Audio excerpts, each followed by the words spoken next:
Hi, you're watching The Roundabout with me, Sandra, and a lot of interesting stories have made headlines this week. First up, it's been a rollercoaster ride for stock markets as the Eurozone struggles to make a decision on the EU debt deal. Greece's cabinet voted to support Prime Minister George Papandreou's call to hold a referendum as soon as possible about the latest bailout plan and thus throwing the future of the euro back into a frenzy. This comes just days after the landmark EU summit proposed a deal to bring possible salvation to the continent. The deal reached last week would have seen the country's sky-high debts cut in half, but it came with strings attached which led to angry demonstrations on the streets of Greece. Although the vote was unanimous, some of the ministers expressed criticism before casting their votes. In principle, a no vote could force Greece to crash out of the euro and send shockwaves through the global financial system. It's honestly becoming harder to keep track of the crisis as days go by. And in a different kind of chaos on another continent, Kenya's military spokesperson has warned the residents of 10 towns in Somalia via Twitter that they will be under attack continuously. Kenya sent troops into Somalia earlier this month as it blames the Islamist group for a spate of kidnappings. However, Al-Shabaab, which is in control of most of the south, denies the allegations. Major Emmanuel Churcher said it was difficult to fit all the information into the 140 characters allowed in a Twitter message. Seems like Twitter has taken over the world indeed.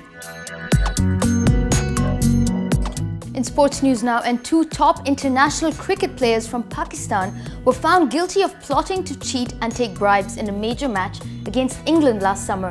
Salman Butt and Mohammad Asif could potentially go to prison for up to 7 years for the criminal offences. A third player, 18-year-old Mohammad Amir, pleaded guilty to the same charges. So much for making the best man win.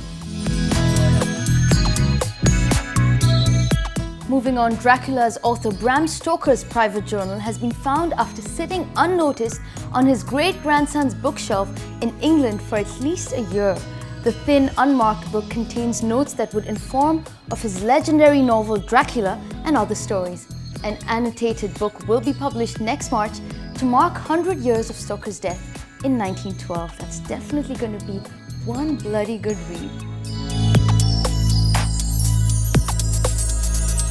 And finally, it's Movember, and for those of you who are unaware, the month formerly known as November is a mustache-growing charity event held during November each year that raises funds and awareness for men's prostate cancer. The idea for Movember was sparked in 2003 over a few beers in Melbourne, Australia.